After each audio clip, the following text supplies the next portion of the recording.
ఎడారిలో సెలయేళ్ళు. డిసెంబర్ 18వ తేదీ కొరకు రాయబడిన ఈ భాగాన్ని మీకు చదివి వినిపిస్తున్నది సహోదరుడు పాల్ సుందరం. మనలను ప్రేమించిన వాని ద్వారా మనము వీటన్నిటిలో అత్యధిక విజయము పొందుచున్నాము.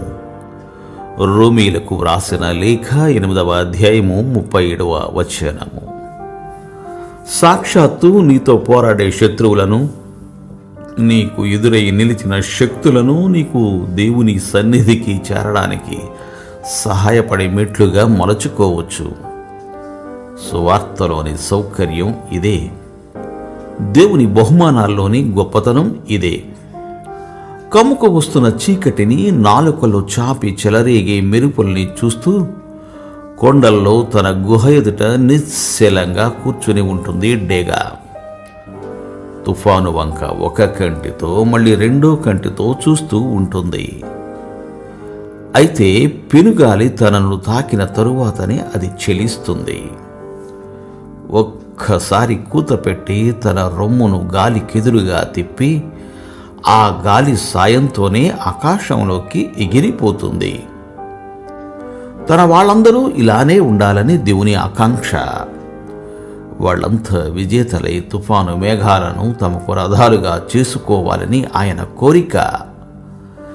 గెలిచిన సైన్యం ఓడిపోయిన సైన్యాన్ని తరుముతుంది. ఆయుధాలను, ఆహార పదార్థాలను స్వాధీనం చేసుకుంటుంది. పైన చదివిన వాక్యానికి అర్థం ఇదే. దోపుడు సొమ్ము చాలా ఉంది. నీవు దాన్ని స్వాధీనం చేసుకున్నావా? భయంకరమైన బాధల లోయలోకి నువ్వు వెళ్ళినప్పుడు దోపుడు సొమ్మును తెచ్చుకున్నావా?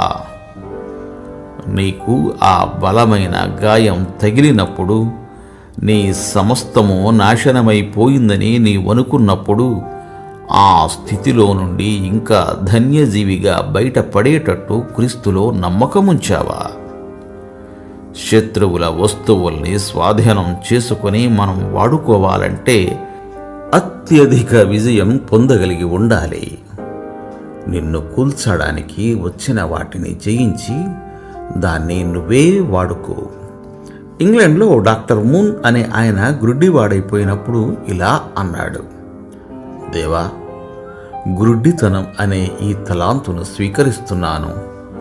దీన్ని నీ మహిమ కొరకు వాడగలిగేలా నీ రాకడలో దీన్ని వడ్డీతో సహా నీకు తిరిగి అప్పగించగలిగేలా సహాయం చెయ్యి అని.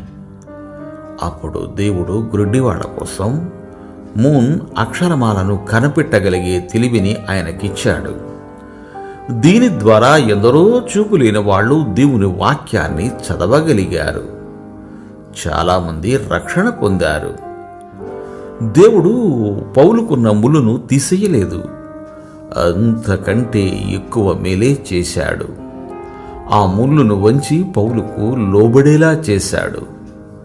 సింహాసనాలు చేసిన సేవ కంటే ముళ్ళు చేసిన సేవ శ్రేష్టమైనది. దేవుడు మిమ్ము దీవించుగాక. ఆమెన్.